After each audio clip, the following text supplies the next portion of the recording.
Welcome back to This Week, where I sit down with leaders who are restoring sanity, order, and accountability in California, one county at a time. My guest today is Sheriff Chad Bianco of Riverside County, one of the most effective law enforcement leaders in California today. Born on Hill Air Force Base in Utah and raised in a small mining town, Chad grew up with a strong sense of integrity, perseverance, and personal responsibility. He brought those values to California in 1989 and joined the Riverside County Sheriff's Department shortly after graduating at the top of his class from the San Bernardino Sheriff's Academy. Now, with over 31 years of service, Sheriff Bianco has transformed a struggling department into one of the most respected law enforcement agencies in the state. He first ran in 2018 to clean up a department facing a budget crisis, staffing shortages, and declining interagency trust. Within his first term, he stabilized the department's finances, boosted deputy morale, and rebuilt relationships with city police departments, earning him re-election in 2022. Sheriff Bianco has also been a clear and courageous voice on the failures of California's criminal justice policies. Most recently, he led the charge for Proposition 36, restoring common sense sentencing reforms and sending a message that public safety still matters in the state. Now, with that accomplished record, Sheriff Bianco is entering the race for governor, bringing his law and order leadership to a state that desperately needs it. Outside of the uniform, Sheriff Bianco is a husband, father, and grandfather living in Riverside's Woodcrest community with his wife, Denise. He's a man of faith and service, active in his local church, and guided by the belief that leadership starts with character. Welcome, Sheriff Bianco. Thank you very much. I'm happy to be here. Yeah, I'm happy to have you. It's so I guess let's start out from the beginning. What brought you to the decision to run for governor? There were a lot of things. There was not one decision that I had to make. There was not one light bulb that went off and said, oh, I'm going to do that. And actually, there were, on a personal perspective, there were a lot of things that tried to convince me not to do it. There was a big push from influential people to get me to consider it. And I was against it. In my head, I believe I have the best job in the world. Mm-hmm. The sheriff of my county. I feel like, well, my age is telling me I'm getting toward the end of my career. My brain and my body tell me that I'm still a young pup. But there were just so many things going on within my organization, within the law enforcement profession, with me embedded in Sacramento, fighting Sacramento for public safety policies, in a state that what we proved last year, in a state is going absolutely in the wrong direction with public safety. This social experiment that we've been all living for the last 12 years, 14 years, we're realizing is a complete failure. And with Prop 36, we voted for a complete change of government, a complete different direction, one that goes back to sanity, one that goes back to consequence for your actions, one that actually cares about victims and cares about law-abiding residents, and we're putting criminals where they belong, in jail. And having that idea that a civilized society is you have a necessity of laws and order. So as I'm fighting all of that, I'm seeing all of the other things that are going wrong with law enforcement. A unique thing about being the sheriff is I am deeply involved with every other aspect of the community. So I have to be involved with schools. I have to be involved with our farming community. I have to be involved with our business community. I have to be involved with our building community. And the public safety intersection with the issues and problems that all of those other industries are having, it's just completely obvious that it's none of our fault. It's not my fault. Law enforcement's deputies, cops. It's not builders. It's not teachers. It's a failed government. And I watched as the same people that put us here in this position, the same career politicians that have been assembly members, senators, congressional leaders, whatever you want to call it, they are responsible for us getting here. And now they all want to be the governor. And a supervisor early on in my career told me something when he basically forced me to promote. I didn't have an intention to promote. I didn't want to. I liked doing what I was doing, much like I am right now. And he said to me, if you don't promote, you never know who will. And it might not be a good who you thing. want. Yeah, exactly. And so that really did convince me at that time to put my name on the promotion list, to go into the process. And then I started promoting in my career, and then you have me here today. So there's multiple things. You have that instance. Mm-hmm. You have my decision to even run for sheriff in the first place, which was, we were at a position where I knew that we were not going to get better in Riverside County with public safety. We were not providing the service we should. We were not being responsible with taxpayer money. We were not taking care of our department to where the morale was high. We were pushing people away.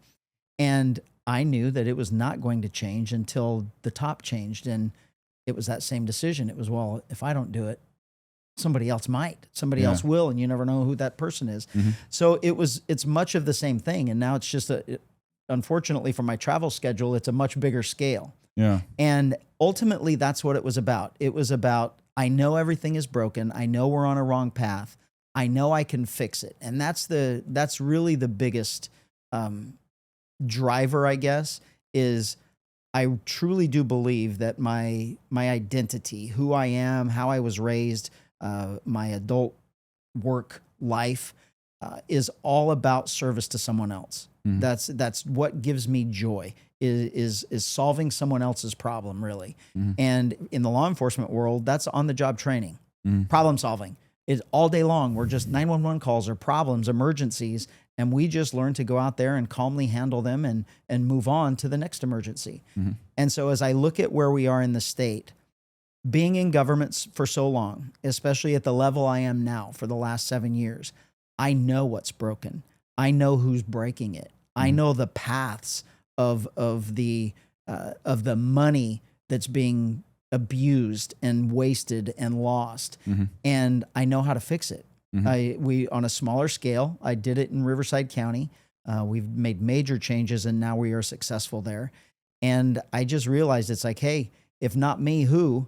And sometimes I wish there was someone else that was capable of winning this election for the side of good, to fix the state, to turn the state around, to make us more prosperous, bring back that California dream.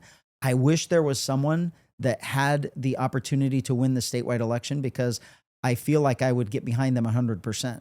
I'm content with the job that I have and the position that I have. And it's just not there. I know that I will be the only person on this ballot that is capable of bringing votes, the majority of votes from both sides. And I think that as we proceed through this campaign, we're seeing it, that both parties, the Democrats and the other Republicans that are running, they see it too. And so they know that if it's solely based on a resume, they can't compete with my history and my resume.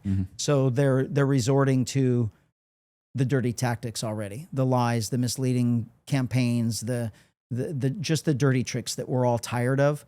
And so for me, that tells me, it's like, geez, I guess I was right. I am the choice. I am the best option. Both sides know it. And so that really just empowers me to actually realize that I can fix California, and it's right there. I just need to reach out and grab it. And that's what we're going to do. I'm extremely competitive, and we're going to make this a race, and we're going to win in the end. I love that. And, you touched on a lot of different things that I think are interesting, because they describe just how broken the system is, right? We have these politicians in Sacramento and like our governor, people who are just pure ideologues and are just serving themselves effectively. And you don't see what you described anymore of people who enter politics to serve others. It's usually in their own self-interest. That's why you see so many like the Nancy Pelosi's of the world who are making millions of dollars stock trading the information they get in Congress, right? Yeah. How do you fix that broken system? Once you're in the governor's seat, Sacramento is to me, I equate it to like Tammany Hall level corruption, right? It is unbelievably corrupt. Billions upon billions of dollars disappear that they can't account for, that go to nonprofits for like homelessness and stuff. How do you fix that broken system? It goes back to the problem solver thing. So it's not only do I know it's broken, not only am I admitting that it's broken, I know why and how it's broken and probably who the people that are breaking it. But then that other side, that mentality of me, is the law part. the lawman part, the cop part of going in and finding the bad guys and taking care of them. And I really will have that agenda. There will be, we have to realize, and I really do believe, and this is why I'm so hopeful for this election. I think that Californians are finally realizing that politicians are absolutely broken. We've come to the realization that when they take polls, 90% of people say that they have no trust in politicians. That's scary. Yeah. Those are the people that are running our lives. Those are the people that are controlling how much taxes we pay and business regulations and all of those things. And people, I believe, the overall California population is looking, begging for someone that they can trust, someone that they believe is looking out for their best interests, someone that they know is going to be honest and transparent and not out for themselves. And I think that just the nature of my position and my history, that's a natural draw. Everyone loves their sheriffs.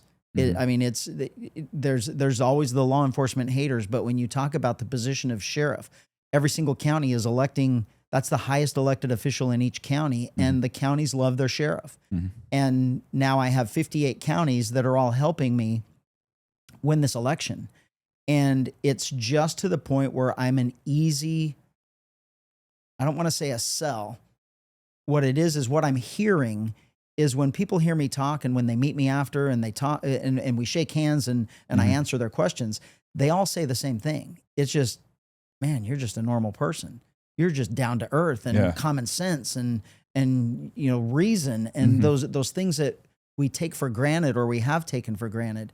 And so I think that we're just in a good spot right now where we're going to be able to make a huge difference.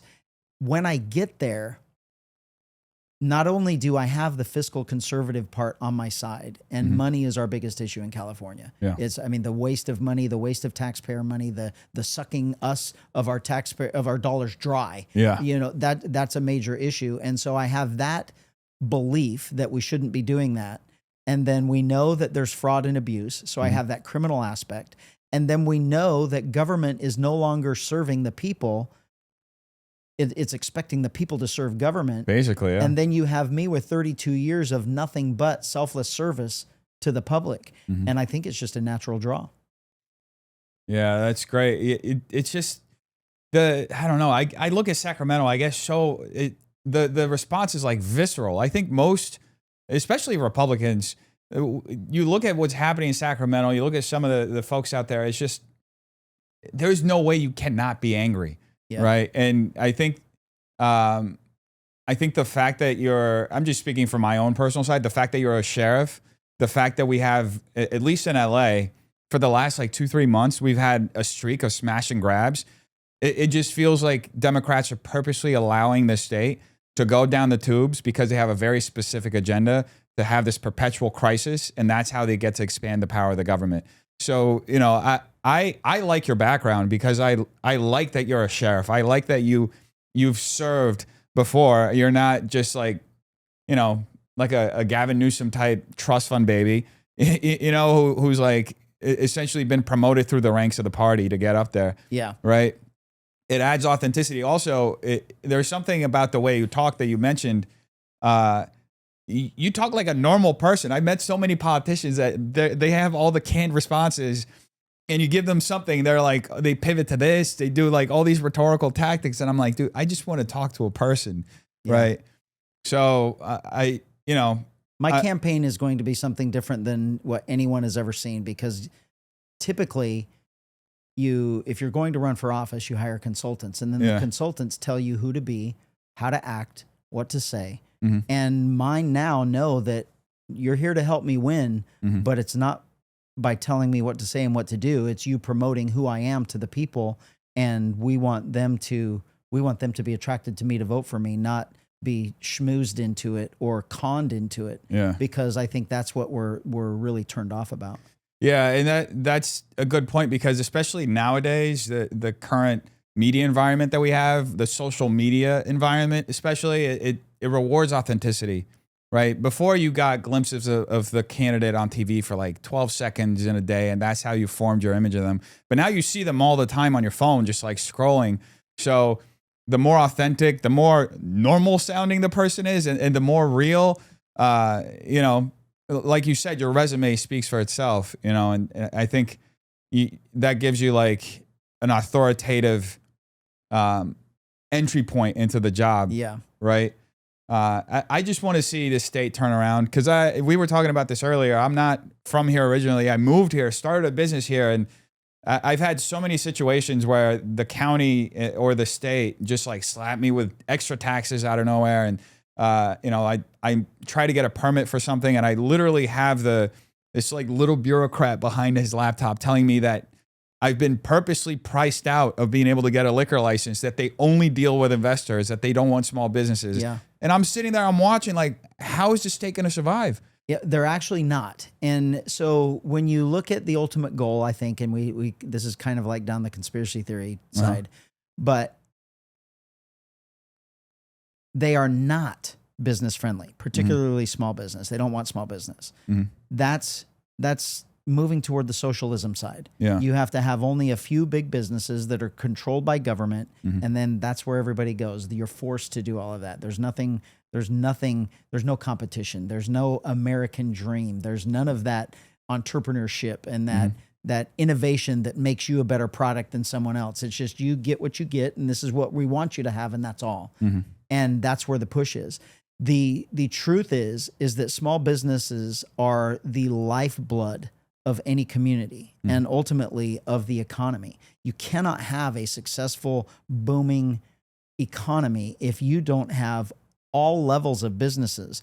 And there can only be a certain few big ones. It's the majority of businesses are mom and pop shops, are small business that really take care of our neighborhoods and take care of our cities and towns. It's not the big bulky ones that take care of a state. Those are good and they're needed, and those types of industries, but small business is where it's at. And we have to get back to a place in California, which I will bring immediately, is a place where we have to be the most business-friendly state in the country. So every business wants to flock here. Yeah. No business wants to leave anymore. We make it easier to do business here rather than harder. That bureaucratic red tape with that person sitting behind there, telling you no for everything has to be eliminated. Yeah. It's just, as long as you're not breaking the law or doing something dangerous, build your business, make it bigger, make it better, provide us a better service. That's what brings costs down. That's what makes people happy. And then that's what makes people buy. And that's what makes you prosper, so you can go buy something else. And then our economy just rolls. Yeah. It's such an easy solution, but it seems like because Democrats have run the economy off the cliff, that their solution is like, oh, we got to overtax. We got to tax them more on this and grab them more on that so we can close the deficit. Yeah. Like, the governor, Gavin Newsom, last year approved health care for illegal immigrants, and that created a $12 billion deficit and basically threw the state in the red for the first time in like a decade and a half or something. And, it's just, like you mentioned, we need less of that recklessness. I'm wondering, how would you deal with Medicaid or... Yeah, so the bottom line is the budget will be mine. I make the budget. An agenda doesn't make the budget. Special interests don't make the budget. It will be my budget, and it will be our priorities in California. We have to turn the tables right side up. We have to get life back to normal in how the country was supposed to be run, designed, and operate. Public safety has to be number one. It doesn't matter what you do for the economy. It doesn't matter what you do for small businesses or big businesses. If we are not safe, we are not going to want to be here. You can't be prosperous if you're not safe. And not being safe means not only from criminals, but what we've seen in the last year is from natural disasters, from fire. And then really, is it a natural disaster? Was it purposely caused? Was it intentional? Those types of things. But we have to put the money toward that. One of those things you just mentioned that people don't realize, public safety is supposed to be the number one spender of money for any government budget. That's a reality. Last year, what the budget is, for this next one, the overall budget for CAL FIRE. So put the fires out, stop our cities from burning down, stop these major massive wildfires that we have. $4.5 billion. That's a lot of money. $4.5 billion for the entire state of wildfire management, wildfire put out, making sure the mitigation efforts and everything else. $4.5 billion, but yet there was $12 billion for healthcare for illegal immigrants. Yeah, our priorities are upside down. Upside down, yeah. So, as the governor, I control the budget. I'm putting the budget where it belongs, right side up. We will take care of public safety. We will make sure we are all safe. We will make sure we have our infrastructure built with water and electricity and power and gas and gasoline and all of those things. The cost of living will automatically come down by eliminating all of the regulations and the excessive taxes. We have a lot of things that we call taxes that aren't really taxes. They're regulated fees. And we know they're taxes because that's really what they are, but the government made them a regulated fee so they didn't have to vote on it. I'm going to do away with all of those. Yeah. And we'll get back to a place where it's affordable to live. It's not affordable to live here. That's why people are leaving. Yeah, cost of living is through the roof. Yeah. So you take care of that. You make sure that you eliminate those obstacles, and then you're doing nothing but, with the budget, you're doing nothing but setting your priorities, because our priorities are where we spend our money. And then you just move on from there. So the Medi-Cal, the Medicaid, the all of those things, those social programs, there is a place for those. They're not going to be done away with. I mean, that would be completely irresponsible and unethical and immoral if to do away with those. But you also have to have guidelines and restrictions, and you have to get rid of the fraud. Yeah. I mean, we can't have people taking advantage of our welfare system and of our generosity to help you back on your feet and then making that your lifestyle. Yeah, those things can't happen. That's been happening a lot. I think since the pandemic that got blown out of proportion. But you mentioned one thing about the fires. That made me think of one thing that happened recently. You know, there are a lot of allegations that PG&E caused one of the fires. I don't know specifically if it was the Altadena or the Palisades one. That was actually way up north. It was up north? Yeah. Did you see the video of them? How it happened? Well, they were removing one of the towers to go investigate it, and magically the helicopter dropped it or something. It like splattered, so now they can't investigate it. There's been so many conspiracy theories, or there's been so much conversation about Gavin Newsom being bought and paid for. He is by PG&E. He is. Would you hold them accountable? Completely. So the whole thing about that is it's kind of like I don't want to say it's bad that it has to be done away with. It has to be reined back in because you have a public entity that's really publicly, you have a private entity, a government entity that's supposed to be providing us all of our electricity. There's only two. It's a monopoly. PG&E in the north and SCE in the south.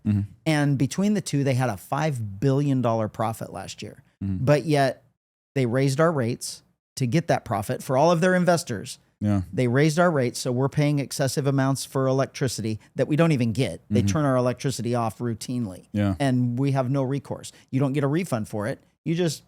Sorry, it's going to be warm today. Yeah. I mean, that's all we're told. Yeah. And in addition to that, they have all of those profits because they're not investing in the technology and the fixes to stop all these fires. We have telephone poles that are 120 or power poles that are 120 years old that are just rotted, waiting to be blown over. And that's what's happening. They won't fix them, because that costs money, and then their investors are going to lose money. It is a ugly, ugly thing. And so to hold them accountable means that they're not going to make $5 billion and their investors are going to be mad. Well, too bad, because you're not supposed to be making money privately off of all of us from something that we're forcing you to use. I don't have an option to not use Southern California Edison, and the ones in the north don't have an option for PG&E. And when they purposely are leaving these lines above ground that they've been there for 120 years. Yeah. And the wind blows them over, and now we have a fire that then other things that are, I mean, the mismanagement of our forests contribute to the whole thing. And now you started the fire is out of control. You don't have enough resources for your fire to stop it. So then we lose the Pacific Palisades. Yeah. That's exactly what happened. So they will be reined in. They now give him money on the side. They give his wife's nonprofit hundreds of thousands of dollars. Yeah, I've seen that. They give his friends' nonprofits hundreds of thousands of dollars. They contribute to his campaign hundreds of thousands of dollars, if not millions behind the scenes, and from PACs. That's all going away. I honestly am the biggest nightmare for the machine in Sacramento, because business as usual for the last couple of decades ends when I get there. Special interests are running Sacramento. The politicians that go there are going there for their own personal interests or their own ideological interests.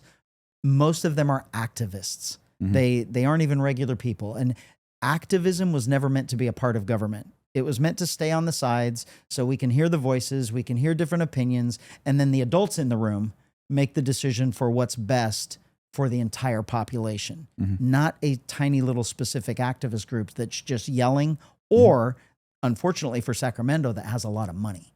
And that's how it's running now. And that's going to go away. You're going to be put in jail. You're going to be sent to prison. You're going to be outed for trying to better yourself instead of serving the public that you were elected to do. And I will say there'll be some people that want me there because they know that has to change. But the people that are benefiting from it, the people that are really running it, they'll do everything they can to keep me out of there. Yeah, I think you just hit it on the head. Accountability is like such a serious thing that hasn't come to Sacramento. They get away with everything. I mean, you look at some of the bills. Some of the folks like Scott Wiener and all these other guys are just putting forward. You're like, what is going on? What are your priorities? Yeah. Scott Wiener is nothing but an activist with his own personal private agenda that he is changing the entire state law system. So you and I are forced to believe what he believes or forced to act like he acts. And that's not government. That is not what government is supposed to be. And that's what we have to change. We have to eliminate what we've become. It's coercive, basically. Oh, yes. It's authoritarian. You mentioned one thing as far as accountability. I mean, I would love to see our mayor here in LA face some level of accountability because, you mentioned the Palisades fire. She was out of town. There are leaked phone calls of her. Apparently, she knew that there was a possibility of the fires happening and still went out of town. And so it seemed very coordinated. As far as the riots are coordinated. The riots, exactly. It was interesting with the riots, too, because the day Bill Asaley said he was going to do an investigation into who was funding it, the very next day, all of it stopped. It's crazy. And you have her going on TV talking about, we have all these networks. And she's talking like she's a part of it. Of these networks to inform, these activists of where ICE is. So I'm wondering, for that level of dereliction of duty and basically not doing the opposite of the interests of the public, how would you hold her accountable or other people like her accountable? I'll tell you what it is. You mentioned the words a couple of times, and it's transparency and it's exposing. And we have never had that. We haven't had that forever. The government is Sacramento, Los Angeles government is operating in darkness and nobody knows what's happening. And unfortunately for them, we have computers in our pockets now. We have Chat GPT and Grok and everything else that tell us true history instead of what they want us to believe. And so I'll give you two examples. You talk about Wiener, and there's a couple of other assembly members and senators who have introduced some just absolutely crazy bills that normally would get passed because they're very obscure and the media doesn't cover it. Nobody really looks into it and cares. And as long as it doesn't affect you, you don't say anything. So for law enforcement, for the last 5 years, I'd see some bills that were horrible for different sectors, but it wasn't public safety. So I felt like I couldn't comment. And I take a little bit of responsibility for not telling people what it really was. And that's where I am now is I don't care what it involves. I'm telling people about everything. And so there was one particular bill that really started this, and it highlighted how successful we can be. And then it just happened again today. So the last one was public safety. And so that was my wheelhouse. That I could freely comment on that, and I had a big voice. But it was a bill that was going to eliminate our ability to protect ourselves for self-defense. And I took to social media and I said, I need all of your help. You need to help me. I can just inform you. Now we need to get that bill stopped. And something very interesting happened. That bill was actually removed from the floor. That never happens. That never happens. Yeah. If a bill is bad or if they don't think a bill can pass, they put it in a suspense file. And then it makes it a 2-year bill. They can bring it back next year and they can gut and amend and do all the unethical, immoral things they do to bills. But that one, it was such a bad bill and they were trying to do something underhanded quietly that they got exposed and they completely pulled it away. That the governor made them pull that bill out and it went away and disappeared. Yeah. Now we have another one. Now it's the school bill where anybody can just sign a piece of paper and say, I'm that kid's guardian. Yeah, I saw that. Now I can make medical decisions for them and I can take them to the doctor and I can take them out of school, whatever I want, because I'm their guardian and I signed right here that says I am. And so we started bringing that to everyone's attention. And now that bill was supposed to be voted on and they've put it in a suspense file. So they didn't actually remove it, but it's now suspended. Yeah. And they're not going to be voting on it because they were exposed. The evilness of their agenda was exposed because we are all tired of it. Yeah. The public, Californians, I'm not talking about Democrats, I'm not talking about Republicans because it's everyone. Yeah. Californians are fed up. We're done. We're sick of what's happening and we want something different and we're finally standing up to them and they're panicking. Yeah. They should be panicking. That bill specifically, it's insanely dystopian when you pair it with, I think there was another bill that was being voted or that is on the floor to be voted where it was introduced as like a bill to protect the children of immigrants and they could change their name or something like that. Yeah, that's the that's the one I'm talking about. Oh yeah. Is if you're the idea and then the way they named it, and I can't remember the exact name, so I don't want to say it. But the idea of it was when you read the name, it's like, well, that's probably a good idea because if the parents are deported, now we have a kid here that's stuck. Yeah. And we got to take care of the kid. So the idea of the bill is all great. But then when you read the bill, it's like, wait a minute, anybody can do that? Yeah. You can just walk in, sign in a piece of paper that that's my kid and I'm responsible. And now the teachers can't check. They can't make sure. They just have to take that. Well, you signed it under penalty of perjury. Well, the funny thing about that is perjury is minor compared to kidnapping. So if you're willing to do the kidnapping, if you're willing to go the medical route and give kids drugs or whatever it is, are you really worried about perjury? Perjury is nothing. So they made it out like we're these bad people for opposing this bill that sounds normal on its face. But when you read it, it was an evil bill. And it opened and it exposed a little bit too. What I hope it exposes, what I already know, is that these bills are written by attorneys on purpose to be very vague. And it looks like, oh, that's a harmless bill. Who cares if it passes? But then once it passes, the regulations and the regulatory boards go back in and modify it and then change it to a whole different animal. And then there's nothing we can do about it because it's the law. That's so crazy. And it reminds me of this other situation that happened towards the end of Biden's presidency where there was this, I don't even know if it was like a deal or what it was, but you could basically claim asylum if you came in with a child. And from that, like, I mean, the figures vary. I've seen people say 500,000 children disappeared in the country. Some people say 250,000. I've talked to people who ran for Congress and told me that certain Congress people were in charge of centers that were supposed to process these children, and all that documentation disappeared. Norma Torres is somebody whose name comes up a lot in relation to that. I'm trying to understand, like, what's the deal with Democrats and always coming after children, and how can we, close a gap on that and protect the children of the state and from abroad that are being brought in and basically being child trafficked? Yeah. From a law enforcement perspective, we know 100% without a doubt completely that 4 years of an open border was a wide open human trafficking system. Wide open. Kids, and I'll use their argument against them because we're talking, we'll say on my side, I'll say there were 500,000 and they're going to come at me and say there were 200,000 and like, because it's 500 is too much. Well, how about one too many? Yeah. How about from a cop perspective, maybe that one child who is kidnapped from their parents and the emotional destruction from that one child and the parents and the family, siblings, wherever back home, isn't that worth stopping it for just one? The destruction of several lives to save one child, and you're okay with 250,000? Or even what if it's 10,000? That's an astronomical number of people that are being abused and hurt and harmed, and your government doesn't care about it. They actually facilitated it. And then when a common sense person will look back and say, and then you destroyed all the evidence. Yeah. And so nobody can be held accountable. We unfortunately, when you mentioned about the Democrats and why is it always kids, they use our emotions to try and get us to not think rationally. So they use your emotions to say, look at these poor kids and the single mom or the single dad and this poor little girl child wanting a better life here. And so that tugs at your heartstrings. So then they don't want you thinking that, well, wait a minute, that's not even her dad or his dad. And where are the parents? And why aren't the parents here? You don't think rationally because you're thinking, oh, that poor little girl.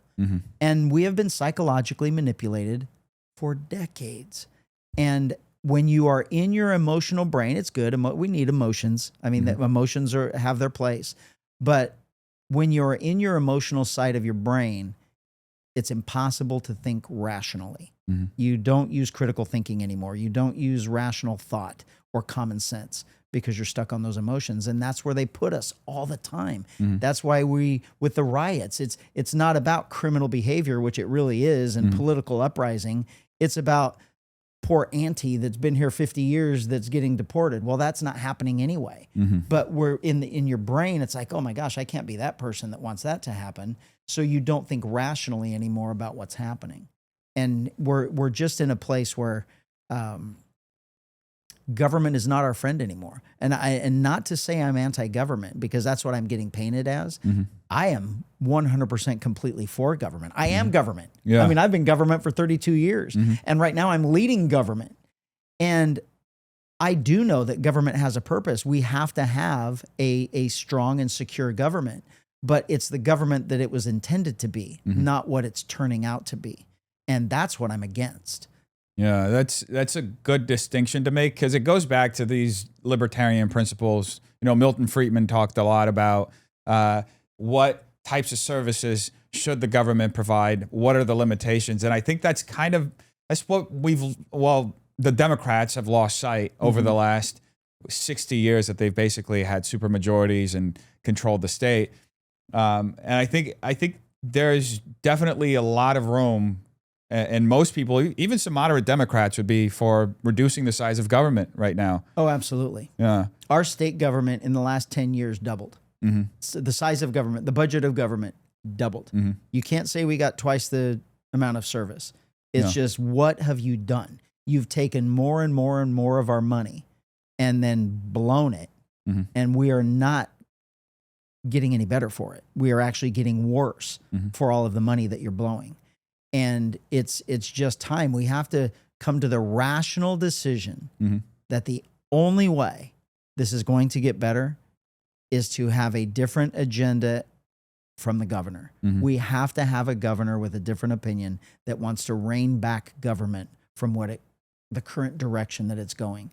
And that whether Democrats like it or not, but if they're being honest with themselves, they know it has to happen. We're going to have to vote for a Republican, and we're going to have to put a Republican in there to get rid of this one-party complete rule that operates in an echo chamber that is destroying us. So then you get to the point for my election, and for how it concerns me is not only are you going to vote for a Republican, but who are you going to vote for that you can trust? Are you going to vote for the celebrity, the millionaire, the person with the fancy hair, whatever it is that's going to be on the sideshow? Or are you going to vote for the only person that's been doing this for 32 years that can actually show you his resume and say, I've done nothing wrong but help you. I've done nothing other than help you, particularly in the big spot that I've been for the last 7 years. And knowing that I'm just doing this for Californians. And that's the thing that I think both parties are a little bit afraid of me for, is while I can't hide that I'm Republican, I can't hide that I have those conservative values, I'm not doing it for Republicans. This is about California. This is about Democrats too. I'm doing it to save you. I'm doing it to help your businesses get better, help your kids and your grandkids be able to stay here instead of looking to Tennessee, Texas, Florida of where they're going to move for a better life. And I think we're at that point. It's sliding down that avalanche of we're just done. We want change, and we trust that guy to do it. And honestly, I think that's how it used to be before everything got so ideological. Before, you used to see both parties, they were both committed to serving both, like, regardless of what your party affiliation was, Democrats and Republicans were always going to serve you as an American. It's just what are your solutions, right? Yeah. And two different philosophies on how to get there. We were just talking about cutting the size of government. That's happening on the federal level with DOGE. Huge amounts of money getting cut. What would be the first thing you would DOGE in California? Homelessness, the homeless industrial complex. That's what it is. We're wasting billions and billions of dollars that we have no idea where it's going. And it's definitely has absolutely nothing to do with homes. None of those people are without homes. They all have a home. They were all kicked out of that home. That home is still there. It's still occupied by their loved ones. They were kicked out because of their drug and alcohol dependency, their drug use, their theft, their mental illness that came because of the drug use, the drug and alcohol induced psychosis that is caused, that we're seeing with all these people that are out living on the street. And we'll never fix it until we're honest about what it is. All of that money that is just disappearing into people's pockets and nonprofits' pockets, and everybody's getting rich off it, that all stops on day one. And we absolutely make sure that a portion of that money, it's not even going to be a lot, has to go to the rehab, to the drug and alcohol treatment and the mental health treatment, so we can make them safe and sane again, and we can make them productive back into the life that they had. And then their homes, their families, their friends will take them back. Yeah, that's a good point, because it usually gets completely misframed by the Democrats in charge. They refuse to look at the mental health aspect of it. They always are like, how can we build more homes? And then this is how insane our government is, particularly our governor and the policies and the agenda.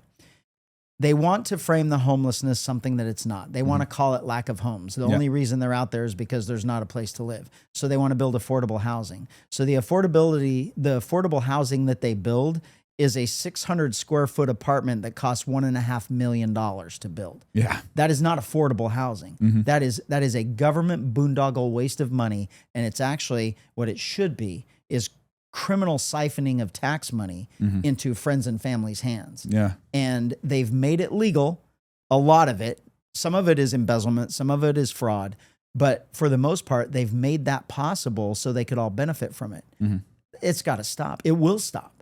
That we absolutely know. Every single Californian, when I phrase it like that, they're like, oh yeah, that's got to stop. Yeah. And we're going to do it. There's a building in LA that costs like $60 million or something like that to build. Each unit was over $1 million, like you said. You look at every other state, they're spending, I think Texas spends on average like between $150,000 to $200,000 a unit, and they're already on the top end. Most other states spend about $40,000. So there definitely is something, fishy going on with developers. We have become accustomed, a one-party rule. Democrats, the truth of the matter is, Democrats have run our assembly and our Senate since the 1950s. Yeah. They've been in control of both since the 1950s. The only thing that we have had is a series of governors in the 60s, late 60s and early 70s, and then through the 80s, two back-to-back in the 80s, that truly saved us and set us on a path that was going well. Then it went sideways for a little bit. Then we have a Republican come back in 20 years later and make some rights, slow down the badness. And then for the last 15 years, it's been one-party rule. One-party rule. And with impunity. And if they wanted to make our lives better, they could do it today. It's one-party rule. Yeah. Both house, super majority. Yeah. Both houses, the Assembly and the Senate and the governor. Our life could be made better today. and they're not doing it. And it's so interesting you say it like that, because when you look at the redistricting effort right now, just how quickly they put all of that together, and you see Newsom on TV saying, "Oh, we're gonna just get it voted in, and there's special elections coming out in 2 months." And when they have the will to do it, they can do it. Yeah, they know they can't do it. Yeah, it was voted in, so it has to go to the voters. Yeah. So we voted on it because we want to take it out of the politician's hand, because he's crooked. They are crooked. They're going to manipulate it for their own benefit. That is an absolute fact. So voters, smart, took it from them and said, we are going to put it in independent hands, and it's not going to be the politicians. So we voted for it. So now the way the laws work is if a law is in place because voters put it in, they're the only ones that can take it out. Yeah. The legislature can't change it.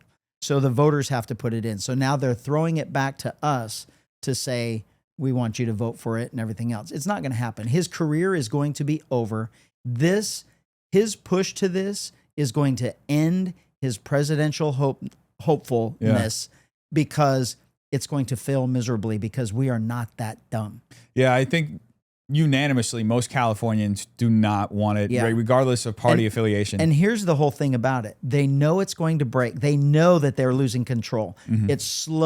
California is slowly turning red. Last election, they lost seats that they believed they should never, ever, ever lose. And so do not believe for a second that they drew those maps up in the last couple of days. Those have been drawn for years. And they're just waiting for the crisis to put it out there, like, oh, save democracy. Oh, democracy, democracy, democracy. And using that word and the fear to try and convince you to do something without rational thought, because rational thought's going to say, you're nuts. You're crazy. I would never vote for that. Yeah. And so I think that he's going to be in for a rude awakening. When we get that on the ballot, it's going to fail miserably. Polling already shows it. Yeah, I think that he's hoping there's just a low turnout and that they can do it like that. But I don't think most people. I think it's going to be a massive turnout. I think most people are going to vote against it. So another question about this relating to redistricting. You mentioned something about how there's the independent commission, and that definitely took the power away from politicians being able to manipulate the maps however they want. At the same time, there's evidence that Democrats have been manipulating these commissions. They've been having certain people from certain identity groups go in there and give impact statements to try to get people to, shape the map. How would, is there a way to correct that? How do we do it? Yes, there is a way, and it's going to take a little bit of effort, because when you make the board appointed by a political appointee, you're going to get political appointees on that board. You can call it independent if you want, but if I make sure you're voting how I want you to vote before I put you on the board, are you really independent anymore? You're not. So that board could be voted in, and we're going to have to vote on those people. And it could be regionally. Every region votes for the person they want on there, but it will not be party preference. You're going to have to actually find out who you're voting for and vote on character and resume and honesty, integrity, instead of DNR. And then we could get it. But as long as you have a politically appointed system, it's a political board. Yeah. And so we know, you look at the total number of Republicans in the state, and then you look at the total number of Democrat representation that we have in California. It's completely lopsided. Yeah. So don't try and tell anybody that you didn't manipulate those maps. Yeah, I think there were 40% of the electorate Republicans, and we only have like 12% of the seats. And they want to take it down to 4. Yeah. Yeah. It's crazy. And it's insane that they do it while they're saying that, oh, we're defending democracy. While we're destroying democracy. Exactly. Because if, the only reasonable Democrat that I've seen comment on this was I saw David Brooks talk about, he was also calling out Trump, but he doesn't like Trump, but he was specifically saying that Newsom doing it as a retaliatory thing it's going to just, it's slippery slope. We're far beyond it, right? We're all the way down there. And I think that Newsom being so brash about framing it as a retaliatory act, like, how can you justify and say that this is in the interest of Californians when you're clearly saying this is in response to Texas? Yeah. Our laws and our life revolves around our federal and our state constitutions. Mhm. That is why we are the greatest country in the world. Yeah. And he is actively going out and saying, I don't care about the constitutions. Mhm. We are going to do whatever we want for a political advantage. That's what he's saying. In the topic of constitution, to just pivot into something else, but that is related to that, sanctuary laws in California, they're deeply unconstitutional. They don't match with a federal law Completely. So, which is why I'm part of the lawsuit to get rid of it. Mhm. We're suing the state on grounds of unconstitutional grounds because you're basically, the state is telling me that I have to choose between which law are you going to violate? Yeah. Is it federal law or is it state law? And that is where the Constitution comes into play, that we can't violate that. We can't do that. You can't make a law that pits the state and federal against each other. So let's say you get in next year and the lawsuit isn't over yet. Would you sign an executive order or some kind of order to end? Yes, absolutely. So here's what we have to realize. Sanctuary state does not protect you. It does not protect immigrants who are here illegally. It does not. It does nothing to protect them. It just protects the criminals. It only protects criminals. It was written, designed, and passed only to protect criminals from being deported when they're released from jail and prison. That's it. That was its sole intent. And that has to absolutely change. That is putting California residents in harm's way. That is sacrificing the people who are here illegally in the illegal community because they are the ones most victimized by these criminals because they play that on them. They use the fear of you can't report it, you're going to get deported. And so they don't. So they're easy victims. They're easy repeat victims, and the criminals know it. If you're going to come here illegally anyway, and then you're going to break our laws and victimize us, you need to be sent back immediately. And I'd love to see the state go back to operating the way they did before, where ICE effectively just goes into prisons in the jails. That's how it's supposed to be set up. Exactly. Now it's almost like, I know that when the law was initially implemented, there was some skepticism whether or not this would play out in the streets. But I don't know. I've heard it from so many different people. It just seems like it was intentional. Like they wanted the theater of people being arrested in the streets so that they could capitalize off of it and create another crisis. Maybe I'm being too conspiratorial. You're not. We have to get over this whole thing about conspiracy theory because over the years, they've told us that conspiracy theorists are bad. Well, we're proving that all of these conspiracy theories are turning out true. And we just need to get over it. And you just need to call it what it is, because that is what it is. Politicians, you had a governor that sat up in COVID and said, I am not going to let a crisis go to waste. And he was talking about COVID and he was talking about prisons. And so he just started letting inmates out of prison. That's his goal, is to close prisons by emptying them and then close them so they can't be reopened again. And he used COVID to do that. Did it.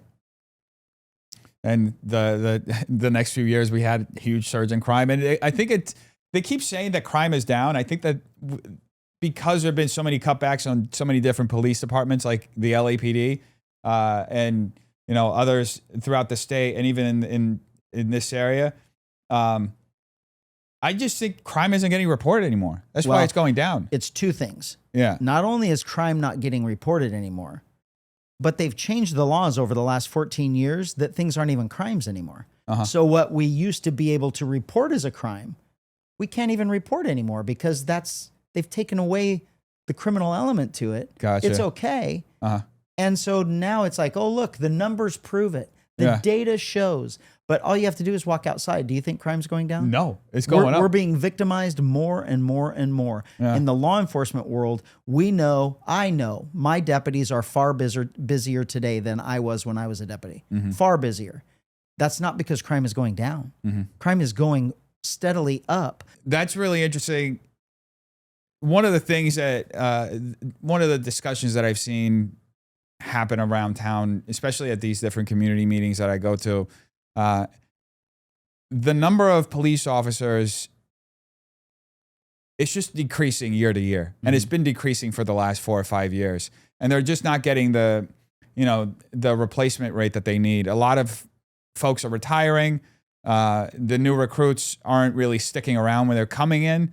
How do we improve that? Because that'd be a big part of reensuring that we have some level of public safety. Yeah, we have to change the perception that law enforcement is bad. Law enforcement is not bad. Do we make mistakes? Of course. Do we have bad apples that make us look bad at times? Yes.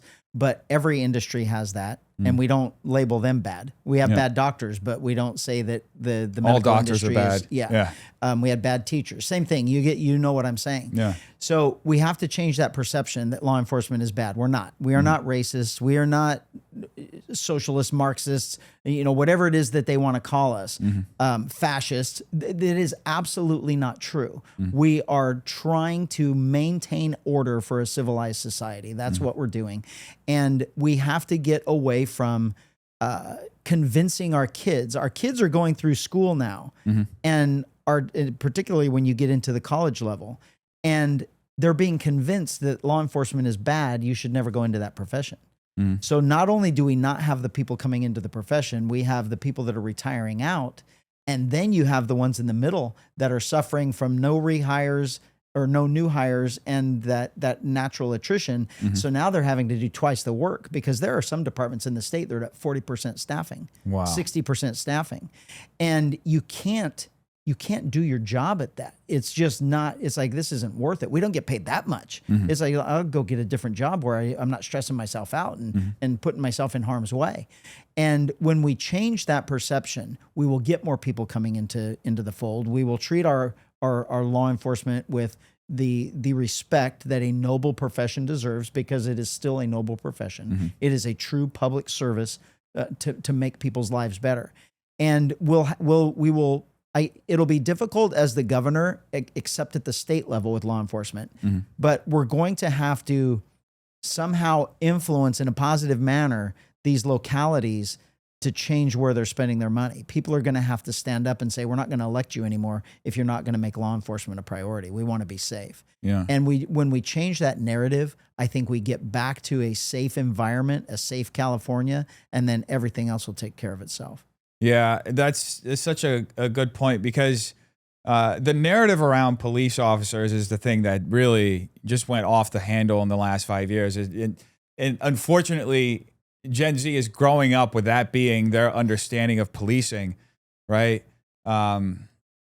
It really is unfortunate, because I don't know. I've interviewed several police officers, a lot of them that are involved with different mental health aspects, and some of them have groups that they help other police officers after they retire, because it's also something that doesn't get talked about enough. You see some messed up stuff at work all day, and that ends up, even if you're doing, even if it doesn't affect you then, years later, maybe something that comes back and affects you. But it truly is a selfless profession that people used to look at police officers like you're a hero, right? It used to be like the cool thing. I grew up watching Cops. I thought that was such a cool show, because it was funny. You got to see that police officers had a sense of humor, and at the same time, you saw the consequences of breaking the law, and it was entertaining, right? You don't have the equivalent of that. You may watch some body cam footage, which honestly, I think most police departments like the LAPD put out there just so they can have some look, this is what happened. This is every angle, 12 angles of the same thing, right?